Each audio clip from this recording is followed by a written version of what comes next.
So it turns out that size does matter. The main function of a glove is, of course, to protect your hand from impact. Even if you have perfect technique, if you punch something as hard as you can, you're at risk of damaging your hand or breaking bones.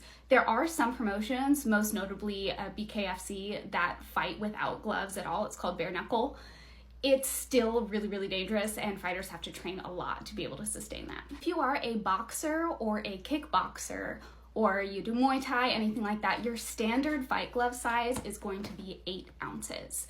Now, usually there's a weight cutoff, so if you're above 150 pounds, maybe you'll have 10 ounces instead of 8, but it'll be around this size. As you can see, it's a lot of protection for your hand, but you can't grapple with this. So in MMA, they actually have to sacrifice the padding and go for smaller gloves and able to grapple and do jiu-jitsu and wrestling. In comparison, if you're a fighter in the UFC, you might fight with 4-ounce gloves, which are this size. As you can see, it's not a lot of padding here. You have to be really, really careful about how you punch. You have to make sure that the knuckles are lined up in the exact right way so you don't break your hand. Typically do size up for sparring because you're not hitting as hard and you do want to protect your sparring partner. So this is a 14 and 16s. If you're doing MMA and you want to grapple a little bit, this is a bit heavier of an MMA glove. But let's talk about which is more dangerous, because I think the answer might really surprise you.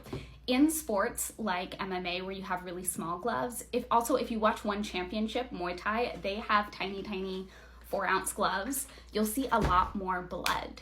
Because you don't have a lot of padding and you're hitting your partner's face really, really hard, your opponent, there's a lot more chances of broken bones, broken orbitals, and blood and cuts. So it looks like a lot more visible damage is happening.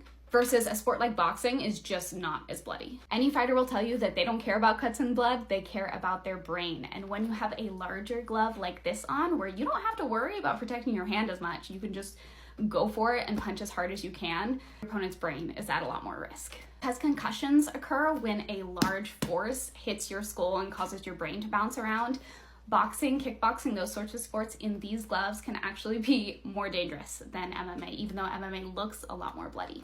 But of course, weight is not the only difference when it comes to gloves. If you're searching for a glove or trying to buy a glove, there's lots of differences to look out for, right? There's different types of foam in your glove. Gloves can be made of different types of real leather or synthetic leather.